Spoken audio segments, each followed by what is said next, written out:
जय श्री राधे कृष्ण। आप सभी का आपके अपने YouTube channel BK Mishra project में बहुत बहुत स्वागत है। आइए आज आप सब जानेंगे वैशाख मास कृष्ण पक्ष वर्ष 2024 संकष्टी चतुर्थी का व्रत कब धारण किया जाएगा। तो जानेंगे व्रत के शुभ मुहूर्त के बारे में, व्रत पूजा महत्व के बारे में, इस दिन चंद्रोदय चंद्र दर्शन का क्या समय होगा। तो आइए जानते हैं इन सबों के बारे में। प्रत्येक माह के कृष्ण पक्ष और शुक्ल पक्ष की चतुर्थी तिथि के दिन भगवान गणेश की प्रसन्नता के लिए व्रत धारण किया जाता है। भगवान गणेश विघ्नहर्ता हैं, सभी प्रकार के विघ्नों को दूर करने वाले हैं तथा सुख और समृद्धि का आशीर्वाद प्रदान करने वाले हैं।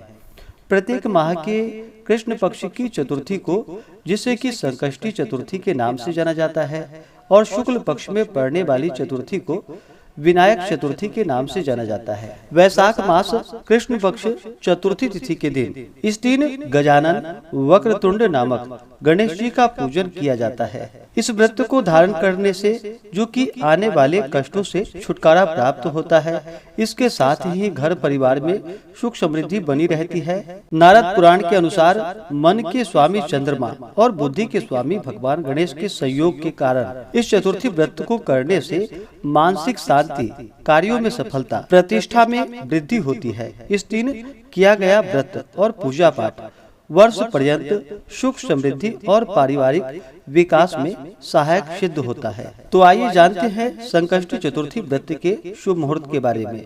वैशाख कृष्ण चतुर्थी तिथि प्रारंभ समय जो कि 27 अप्रैल 2024 दिन शनिवार सुबह 8:20 और चतुर्थी तिथि की जो समाप्ति है वह 28 अप्रैल 2024 दिन रविवार सुबह 8:23 पे चतुर्थी तिथि की समाप्ति है। इस व्रत को जो कि चंद्रोदय व्यापनी ली जाती है, तो चंद्रोदय व्यापनी के अनुसार सभी भक्तजन 27 अप्रैल 2024 दिन शनिवार को व्रत को धारण करेंगे। 27 अप्रैल को सूर्योदय का जो समय है वह समय सुबह 5:25 और सूर्यास्त शाम 6:26। चंद्रोदय यानी कि चंद्र दर्शन का जो समय होगा वह समय रात्रि 9:50 और चंद्रास्त जो कि सुबह 7:23 पे चंद्रमा अस्त होंगे। तो रात्रि 9:50 पे 27 अप्रैल को चंद्रोदय का समय है, चंद्र दर्शन का समय है। तो इससे पूर्व ही स्नान आदि करके शुद्ध वस्त्र धारण करके भगवान गणेश जी का, साथ में चौथ माता का, जिसे कि माता दुर्गा का स्वरूप माना जाता है, तो इनका पूजन करना चाहिए। और पूजन संपन्न होने पर भगवान गणेश जी के स्तोत्र आदि का पाठ करना चाहिए, कथा को सुननी चाहिए और फिर भगवान की आरती करनी चाहिए। पूजन संपन्न होने पर फिर चंद्र देवता को कच्चे दूध का या जल का अर्घ्य प्रदान करने के बाद फिर व्रत को पूर्ण माना जाता है। इस दिन व्रत को जो कि दिन रात्रि उपवास रहते हुए व्रत को धारण करना चाहिए।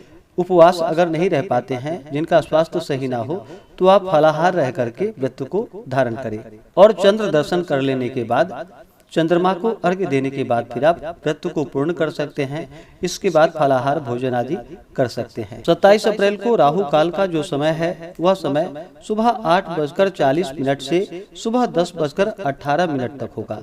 राहु काल समय के दौरान कोई भी शुभ कार्य या नया कार्य नहीं करना चाहिए, यह लाभकारी नहीं होता है, इस बात का ध्यान रखें।